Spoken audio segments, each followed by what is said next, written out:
Welcome to the Harnessing Happiness podcast. Upbeat vibes generated and transferred to you. Now here's your host, Sarah J Naylor. Hello and welcome to Harnessing Happiness with myself, Sarah J Naylor. Thank you so much for stopping by and listening to my podcast. Really appreciate and love having you as my listeners.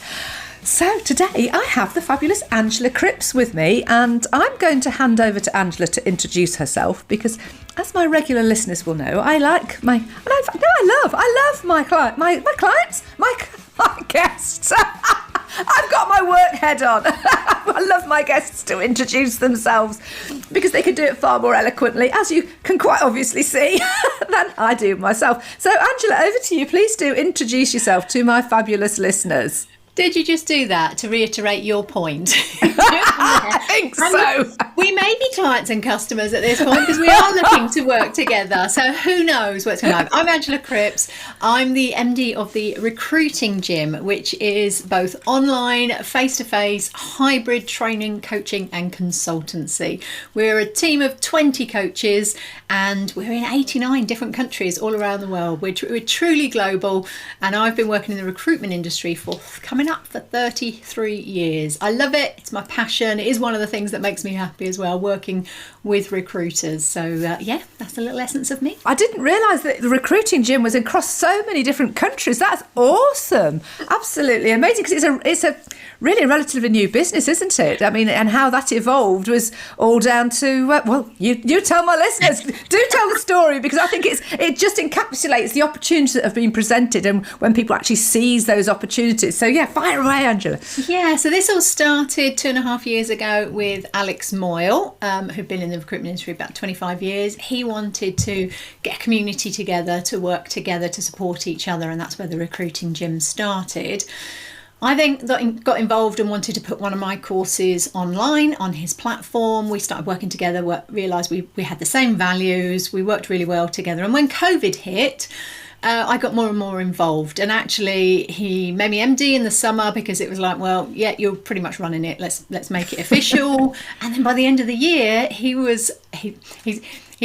doesn't mind saying, because it is out there, he's been diagnosed now, he's got ADHD. So he's shiny thing, new thing. So doing the same thing day in, day out online without getting to go out and do stuff wasn't necessarily his favourite thing. So he said, do you want to buy it? So I did. He's kept 20% share, so I own 80%. And up until that point, I'd been travelling for the last 5 years to the Far East, APAC, so Australia, New Zealand, Japan, Singapore, Hong Kong, Thailand, China. They were sort of my key areas, and Dubai every time I went as well, so going through there as a hub. So I was travelling every 4 weeks. Wow. And all of those clients that I'd built up over those 5 years, all of a sudden I couldn't get to. So that's one of the reasons why the Recruiting Gym suddenly had an influx of international clients, because it was, well, we can't get to you, but we can online. So we brought them all in that way. And therefore now my other company that I had, Connemara, I do non-recruitment work through, but anything recruitment related goes through the Recruiting Gym. As I said, you kind of seized that moment, although you were already getting involved in it, you sort of seized that moment, that opportunity that it presented, sort of. And having spoken to you now, we've spoken 2 or 3 times before recording this podcast, because obviously Angela, it's not obvious at all. Angela and I have only known each other a few short months, but we've kind of clicked because we both have this longevity in recruitment, although, different I can never say that word, different trajectories. You've gone very much in one direction, whereas I think because of my life that I did have, kept me sort of in one place, whereas as you say, you've explored the globe using recruitment. But so you kind of seize that moment to really integrate all of that you've done into this platform. The original plan was to come back and be a recruiter, actually. Well, originally I was going to retire at 50. I think I had maybe a similar idea. I worked as a financial advisor before I got into recruitment. So for 2 years I was self-employed, selling pensions and mortgages and life insurance policies and savings plans, all of that good stuff. So I had them all myself. I set up my pension at 18. and thought, right, I'll retire at 50. That's great. And I've got 3 or 4 pensions now. But I got to 50 and I was like, what was I thinking? I love my job. There's no way that I would want to thing. And I was traveling at that time as well. And I'm thinking, okay, well, that's fine. We'll just keep carrying on and adding into it. But certainly go back 35 years. You were in a situation where it was that job for life sort of thing. You stuck at it. You were bored stiff. You just couldn't wait till you retired. And that was your goal in life, to get through work. To then Yes, indeed. try and do what you wanted to do. And I just, luckily, thought, well, that's not going to work for me. It took me about 10 years to get to that point. And I sort of reevaluated my life around 30, set up my own business, and thought, no, that's not going to be how it's going to be. I love what I do. Let's just work with my passion, what I love doing, and let's see if we can make some money out of it. We had this discussion on our daily workout this morning, Ikigai. So find something that's relevant, that you love, that's your passion. Find that a need that people are actually going to need it, and then the final element to it is, are people actually going to pay for it? So being able to travel, do what I love, see the world at the same time, that was my Ikigai. So I'm looking forward to getting back to that. But I've not been too bad. I thought when lockdown happened, oh my God, this is going to be a nightmare for me, because I was travelling every 4 weeks. But it was all right. But I'm definitely getting itchy now. I'll bet. Not just itchy. Just not just scratchy itchy, no, itchy feet.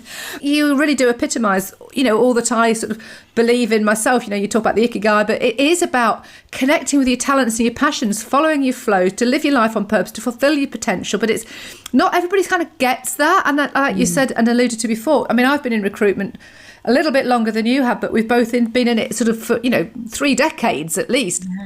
And it's that career for life was very much the case. I mean, when I started in 1987, it was unheard of that people sort of moved jobs that frequently. And in fact, if people said they'd been made redundant, you went, I'm not sure. Are you sure you've been made redundant? This doesn't happen.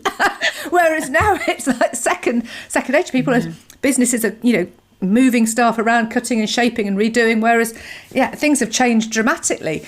It's finding that thing that fires you up, isn't it? And finding it early on in life is great, and that's something I'm really passionate about as well. But we won't go on that trajectory. I can't say it, I can't say it. But how did you, I'm really curious, because to start off in financial services at that time, so you were quite young to do financial services. I mean, that's something quite a lot to get your head around. But I do remember it at the time when I was in the 80s, and it was before it became so heavily regulated, that they really, really, we would have, as a recruitment agency, lots of businesses saying, can you get us anybody that can do, who's prepared to work on a self-employed basis on a commission only? And, anybody that was open to it, they would employ and take on. I mean, were you at that time, or had it progressed? While I was there, the Financial Services Act came in and we had to start taking the exams and the details. But no, I'd always been a worker. I set up my first company when I was 10 with my best friend. Oh my gosh, what was that? Sounds very glam, doesn't it? It was car washing. So all those kids that go around and knock on doors and say, do you want your car washed? Yeah, we did that. But we created business cards. We had a pricing list. So for me, oh my gosh, it was a bit more than just, do you want your car washed? Who inspired you to? Well, I guess then it was my parents, because I used to have to earn my pocket money. So for every task I did, I got 5p, 10p, 20p, and washing the car was 50p. So that was massive to us. So the thought then was, well, what if other people would pay us 50p to wash their cars? And probably the local car wash was like 152 quid then. So actually, as long as you were happy with 2 young kids, and we were short as well, so trying to get on the top of the car, we struggled sometimes on some cars. There was always a line down the middle, and we'd have to say, can you just give us a bunk up to be able to get that bit in the middle? But it was 50p for a wash, and a £1 if you wanted it polished. We would polish it for a £1. So we had regular customers every weekend. We were doing that until I could actually get a job. So at 13, I got a paper round. By the time I was 18 and doing my A-levels, I had 6 jobs that I was doing during that. So I've always been a worker. always liked money, but it was all about being able to pay for my own holiday. So from 15, I used to have 4 holidays a year that I used to pay for. So I would go skiing with the school. Oh my gosh! Wow. Me and my friends would go away in the UK to start with, and then once we got to sort of 17, 18, then we would go to Ibiza and Mallorca and places like that. But I would pay for all of that because I was working, and I was working in one of the places, and a guy pulled up in a 6 Series BMW. And he came in and I went, what do you do as a job? And he said, I'm a financial advisor. And I'm like, can anyone do that? Can I do that? And he was like, well, yeah, actually. So I got an interview with him and then had another interview with his boss, borrowed a suit from my sister that was way too tight and I couldn't move, and got the job. And did that for 2 years. So sales was always, I was always in sales. I used to work on Wembley Market selling watches and things like that. So sales has already been a thing. My mum got me doing sales at 15 at Olympia and Earl's Court on stands. So did that in February. That was interesting. For about brilliant. But you've obviously seized these moments, though. You've recognised them, you've seized them, and you've been so driven and motivated. Yeah, for me it was always, why not? Have a go. Yeah. What's the worst that can happen? I think it's that stops so many people, isn't it? It's always that, well, what if this happens? What if it happens? And it's like, well, what if it does? But you don't know it's going to. I'm always a positive person, a half full. Let's give it a go. I can remember, so it would have been 7 years ago when I said, right, when my daughter goes to university, I've got 3 years. That's when I'm going to travel. That's when I do it. And the guy that I was with at the time is going, well, that's not going to happen, is it? And I was like, well, why not? Yeah, you're never going to do that. But I just put a plan together. It's always the way. If you can think a bit, plan it out, and then just get on with it. Get on with the task. What needs doing? So for me, that was LinkedIn, pick 6 cities around the world, 2 that I'd been to already, 4 that I wanted to go to, and just start making approaches to people. So it's all free on LinkedIn. I love LinkedIn.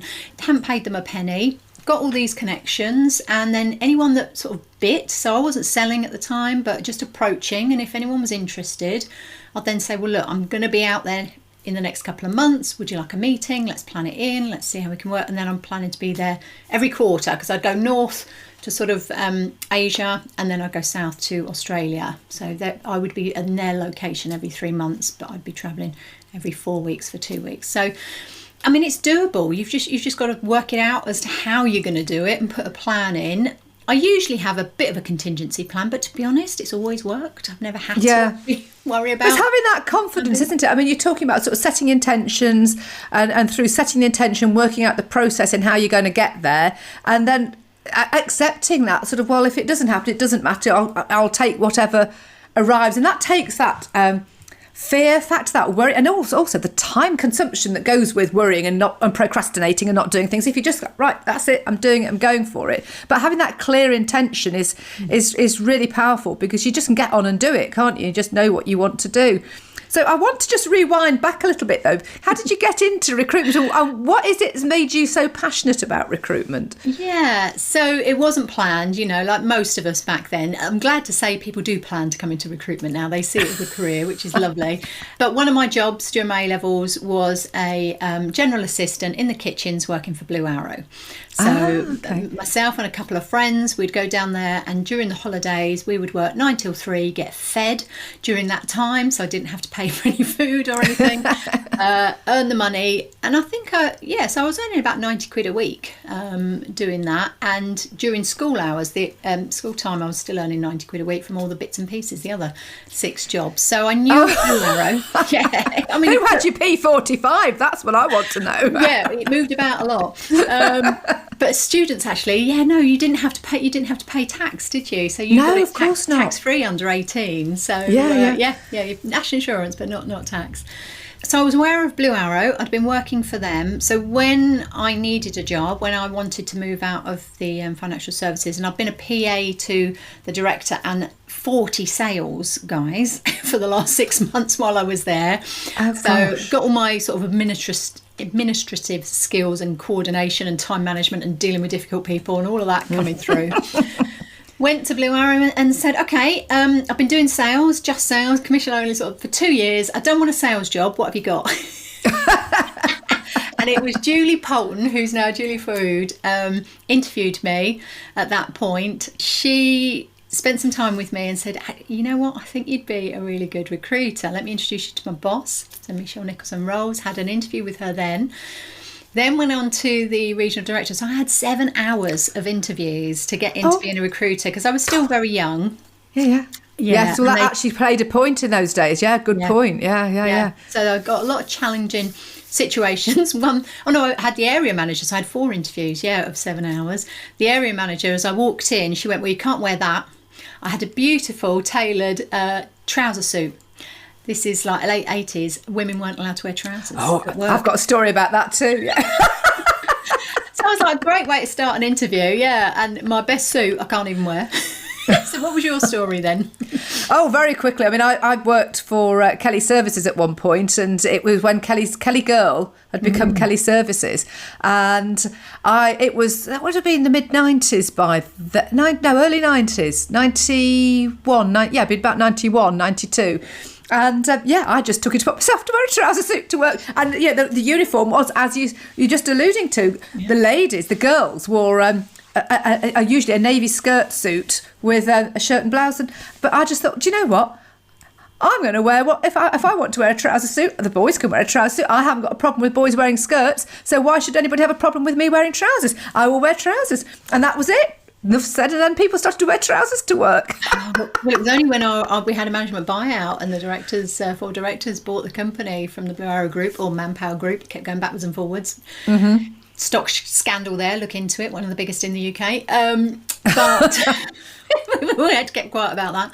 Then they said, so it was June 91 before we were allowed to wear trousers. So which would tie in with when I started wearing trousers then in the same sort of year. Yeah. And Kelly Girl, Kelly Services, and not even a Deco then, was it? It was Adia. No, it was Alfred Marks. Then Adia, That's Alfred it. Marks. Then Alfred a Deco, Marks. because Deco added on as well.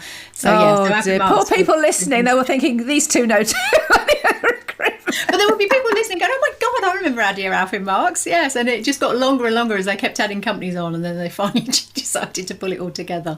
But those were the days, and started in recruitment, got loads of training. I can see my certificates on the wall now. Probably in the first 3 years, I had 30 training courses because there was 15 on a sheet and I had 2. So Blue Arrow was renowned. It won 3 national training awards, and that's not a recruitment thing, that's a industry thing, work thing. So we got amazing training, and I just loved it. I just blossomed. I did 3 different desks at Hemel Hempstead. Then I moved down to Kent, went in and pretty much interviewed the manager there, poor lady, to the point where she felt I had so many questions, and she went, I'm really sorry, I've got to go and pick up my kids. She had to stop the interview. She then got pregnant. I became the number 2. Lovely title. Actually, was the title, number 2. I used to work for Laura Ashley. They used to have the manager, and number two, and a number 3. Oh, okay. Well, number 3 doesn't mean anything else, but number 2 does. Yeah, that's true. At the time, if you were Trekkies, you were like, you're number 2. That's fine, you got it. But otherwise, you were poo. So yes. From there. So I took over the branch. It had 2 staff. So within 2 years, I'd taken it from like 150,000 turnover to 3.3 million and 11 staff. Yeah, we had a whale of a time. I'm still in contact with lots of those people. Oh, that's awesome. What did you find about it that really fired you up? What was it? It's a people-driven business, and I love talking to people. I love talking to new people. I don't mind who you are. And I think recruitment gave that to me as well, because I'm talking sort of directors, senior level accountants, as well as people that were literally sweeping the streets, the dust, as it were. We opened at 6 o'clock in the morning to provide people on the dust. So that range of people, and appreciating that we are just all people. So it gave me that confidence to be able to speak to anyone, and to really try and understand their needs, whether that was the client or the candidate side. It was always about, who's this person, what are they all about, what do they need, what's important to them, which throughout my life has really helped and supported me in any situation, actually being interested in people. I'd always done sales, so it was a very salesy job, which a lot of people don't realise, and unfortunately do come a cropper then in their first few months. Yes, so you need to know it is very much a sales job. But It was the challenge. It was different every day. It was 10 jobs in one. You're never going to get bored. There's always stuff to do. My initial jobs at sort of 14, 15, I'm watching the clock. I'm working out how many pennies I'm making per minute as the clock ticks. That's another 3.5p. It was that type of scenario. And therefore, I didn't want to be in that situation. And the people that you work with, I mean, I have got to travel the world now. And everywhere I go, what I love about our industry is we are all here to support each other. Mm-hmm. I'll turn up in a country I've never been to, and the people will be there that I'll be training. They'll be like, well, come out for dinner with us and let's sort you out, and we can introduce you to this person, and we've got an event coming up, come along to that. And you just get invited and involved in everything. I can remember it was my birthday when I was in Hong Kong, and there was a big event going on, so they invited me to it and to the party afterwards, because otherwise I wouldn't have had a birthday. So all of a sudden I had this big birthday party, bigger than I'd had in years. Wow. Yeah. You just think, how lovely, what lovely people. You've covered all the reasons really why I've been in it for so many decades as well, because it's that variety. As you say, you're talking to different people at different levels. Right when I first started in it, people didn't even have a CV, and you used to have to interview people from scratch to extract all this information out. And I went into it as a real rookie, having just done some reception work. As I say, started out life as a cartographer, ended up in London demonstrating computer graphics before coming back, doing a bit of reception work, discovering recruitment, and kind of talking my way into it, going, I like the look of this, and manifesting a job. And you've got that variety, you've got all that sort of different sort of texture to it, haven't you? From going out and visiting clients, I used to like to get behind still do get behind their eyes, understand what they're looking for, the same with the candidate. And it's that curiosity about people and what makes them tick and putting them into the right jobs. And unfortunately, and you probably agree with me on this, in the sort of the early years as recruitment was picking up in the UK,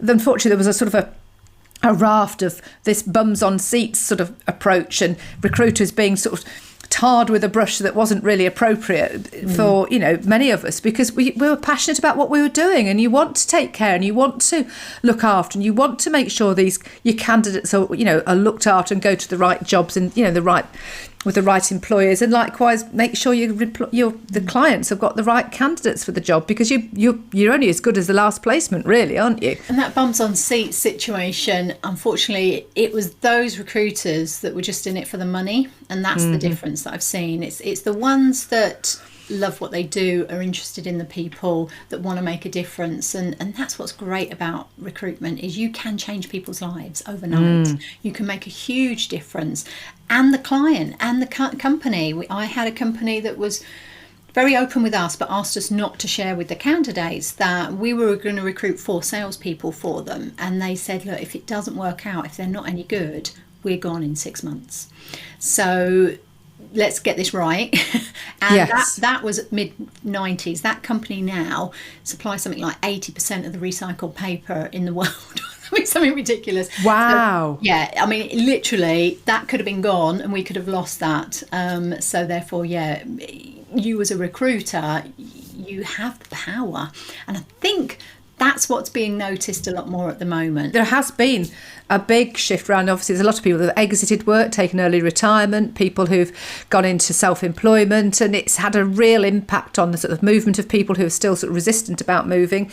And those that are, looking at wanting to change jobs are being more mindful about what they're doing. And, as a recruiter, I know, and obviously you're the same, I kind of recognised many years ago the level of responsibility I had as a recruiter, and to be mindful that I'm playing an important part in this person's life, and that's not to give me a sort of a kudos in any way, but it's about being mindful, and that you've got to take care of that person's life, and it's not about shoehorning them into a job that they don't want to get just because you want the money. And I've never been motivated by the money. It's nice, don't get me wrong, but it's not what motivates me.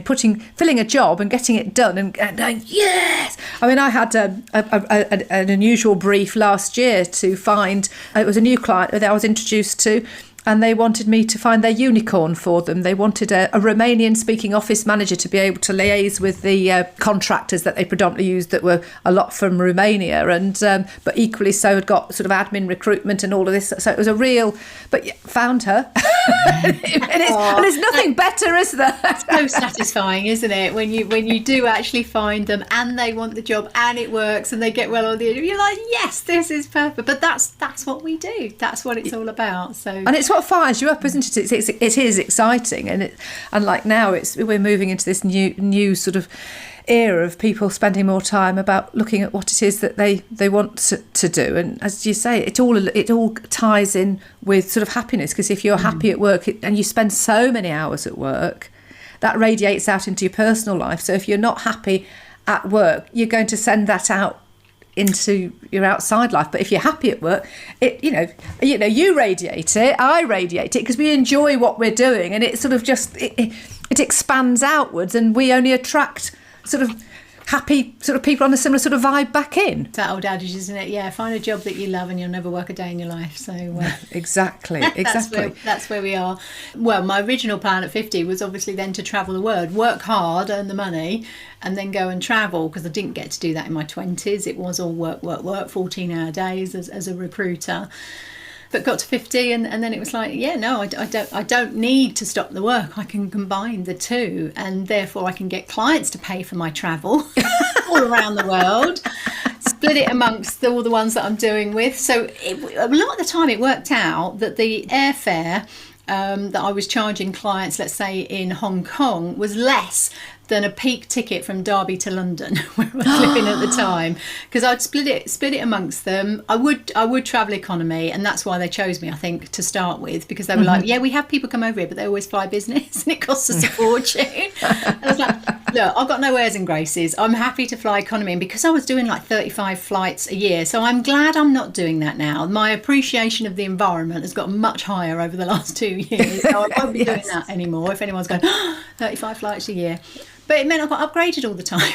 Yes. So got it for free anyway, because I was gold status. And or if I was in economy, they'd find me a whole row so I could still lay down and sleep, and it didn't matter. And it was really cost effective for them. And I got to maybe work 3 or 4 days in that 2-week period. I probably wouldn't do much more than that. Do some meetings, do some networking, go to a couple of events, and then go and do the travelling bit with it. So I found friends that I didn't know that were off. So from sort of school, even junior school. Got a friend in Sydney that I met up with. We had a great night together. I'd not seen him in 35 years. Oh my gosh. Again, it's just that, hey, what you got to lose sort of thing. Exactly. You liked him in school, so why not? And we had a great night together. And then I found another friend in Melbourne. Well, she wasn't a friend. We didn't communicate at school. We knew of each other, but we weren't in the same group, as it were, and things. So just reached out, where is everyone in the world sort of thing. And she was in Melbourne. So yeah, come and have dinner with the family. And we got on like a house on fire. So next time I was there, 3 months later, she was like, will you come to Tasmania with me? No one will go. I'm like, yes, I'm there. We had 4 days in Hobart, or 3 days maybe. Oh my goodness, yeah, I hadn't been that drunk in a long time, but we had a whale of a time. And all of these things, I've got a school friend in Hong Kong that I stay with, and another uncle just outside of Sydney. I've got a lady that was a client that I met in Singapore who takes me out every time and shows me the site. So we're now like Facebook friends and everything as well. So I had a week in Tokyo. Yes, we did work a little bit, but the whole point was the client brought 3 of us over, and we worked with his company for a week. But he showed us the sites. It was amazing. So we did all of the stuff. So yeah, to the restaurant that's in Kill Bill with all the with all the things. So got to eat in there. The hotel bar that's in Lost in Translation. I ended up having a conversation. It turns out he was a triad. Yeah, probably shouldn't have got involved there, but he had a diamond tie, this guy. Oh my goodness, it was amazing. Gosh. So unfortunately, I'm a little bit of a, we dare you. And I'm like, yeah, whatever, because we'll go and talk to anyone. So he's on the next table, this gentleman, and we're looking, and the tie is glistening and everything. I mean, it's a full-on tie, and we realise it's diamonds. The whole thing is diamonds. So they're like, we dare you to touch it. Somehow you've got to touch it. So of course I go up and I'm like, I'm so enthralled by this. Touch the tie, pick it up. He comes over and chats with us, invites us to a do the next day, and at that point we find out that who he is. Okay, maybe we'll back up a little bit because he's part of the triad gang. But yeah, but then you've got the other side of it. So you've got all of this tradition and details, and then you look in the street and there's Mario Brother carts bombing around the city. You can actually go on a tour, like we would have the Red Bus tour and the Open Top tours. They dress you up as Mario Brother characters in a little go-kart. I think some friends of ours have done that. It's just madness. And you're like, this is nuts, because they're really low on the ground. Any 4x4 can just go straight over the top of you. And you see the... That's what makes my heart sing. Seeing different cultures, experiencing different things. You really do live life at full pelt, don't you? And really seize it. Yes. How have you coped, Angela? This is the key. How have you coped? I thought it was going to be really bad, actually. I mean, when they said 3 weeks, it was like, yeah, fine. And then when it went on, so that's when I got all the clients into the gym, and we were working with them that way and online instead. So we've been doing that. It's not quite the same as a classroom. We appreciate that. There are good things to it and more positive things. So again, it's that hybrid and working together, but going out there and working with them. Yeah, that's what I've been missing. But it's a lot less hassle. Those experiences that you've just spoken about. And I think that's the thing, you know, in today's world, it is experiences that we want. It's not about material possessions. It's about having that, you know, those experiences you just described. And I mean, I'm really keen. I haven't done the travel that you've done. I mean, I've been to different places, but not. I mean, I do really love the UK. I mean, there's so much still in the UK I want to explore.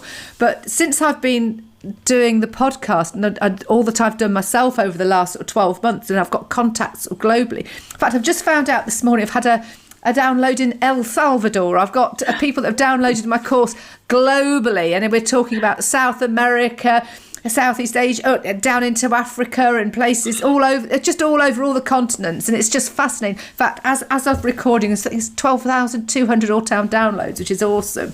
And so thank you to all of you who are listening. It's just absolutely amazing, and I really want to get out. I'm sorry about the travel miles I might be doing, but I want to go and see all these places and see the cultures and what makes people happy, and which is what you're describing. I mean, and clearly that's what makes you happy. And is there anything else that makes you happy, Angela, or are you just sort of full on happy all the time? I am a positive person. Yeah, it's not often that I'm down. It's pretty minimal things. I have a wonderful family. I've got a beautiful daughter. She's just bought her first house. She's only 23, but she's been with her boyfriend nearly 8 years now. Wow. So they're saying my nephew plays for Tottenham. He's just had an extension of 2-year contract. Woo! So the kids in the family, it's just like, God, didn't we do well? My daughter's a paramedic. She's literally saving lives and delivering babies on a regular basis. So that makes me happy. And actually, yes, that was something that I said that shocked people. When we worked in Tokyo, we had like a round table thing, and people said, tell us about you, what you've done. And so I shared that, and then I said, so at this point in my life, if the plane went down tomorrow, sort of thing, if I didn't make it another day, I'd be happy. I've done what I wanted to do. I've reached a point in my life that bucket list isn't like, oh, it's desperate. I've been there, I've done it, so I can just keep adding to it now. Everything's just an add-on, rather than getting to 60, 65 when my knees are totally shot. I mean, I got arthritis at 23 in my knees, so the thought of being old and doing all of that stuff, probably isn't going to appeal to me. Although I'll have new knees, that'll do it. Yes, have some new knees, have some new use. But that is, isn't it? It's about living in the moment. It's seizing the moment. It's not about waiting until you retire. Which, if we quickly go back to this, when we all both started in recruitment, everybody had this job. They stayed in the job till they retired. Then they could plan their life once they'd retired. It's about living your life today. Yeah. And getting on with it, isn't it? So, my word, what a life, what an experience. And obviously now the recruiting gym is your thing, and it's just going great guns, isn't it? Especially as you said right at the very beginning, it's global. And I'm very excited because my Manifest Your Dream job course is just about to go live on it too. So thank you for incorporating it. There were 2 coaches when it started. No, we've got over 20 now. So individuals like yourself that have got this information. We want to be the home of recruitment learning. So anything and everything to do with that, people can put their courses into the recruiting gym, and then we'll obviously sell it for them as well. So it's fantastic. It's a collaboration. It's what the gym was meant to be all about to start with, that we come together, we support, we're a community. So a lot of people would see it, well, you're competitors, surely. No, let's all, there's enough work out there. My goodness, there's hundreds of thousands of recruiters. So let's all work together, support each other. We can then be that virtual team as well. So that element of support of each other, I think, is really important, and we've definitely learned that lesson over the last couple of years. Collaboration is absolutely key. It really is. So how do people find you, whether they want to contact you for any nature of reasons to do with recruiting, training, to do with recruiters, or even they just want to say, Angela, next time you're out, well, let me take you around whatever city they're in. Some random place. Yeah, no, happy to go there. I've got Mauritius on the cards at the moment. That one's going to be a brilliant one. Hey, getting to work One of my friends, his family is from Mauritius, and she went out there 2 or 3 years ago, and because she's got family out there, she saw the Mauritius that most people don't see, so that would be amazing. Yeah, I'll have to tell her to tell you, take you with her. Yeah, no, definitely. I'm happy to so go sorry, there. I interrupted. How do people find you? Okay, so we're on LinkedIn. Follow us on the LinkedIn. So this is Recruiting Gym. We're on Twitter. We're on Facebook. We're on Instagram. We're on TikTok as of this week. That's going to be the fun element to it. www.recruitinggym.com. So that's our main website, and then we've got train.recruitinggym.com, which is all the online courses. So we offer 5 free courses to all recruiters. So there's free training, free coaching, free motivation. We do a daily stand-up at 9 o'clock every morning UK time, so come and have a workout with us, our daily workout there.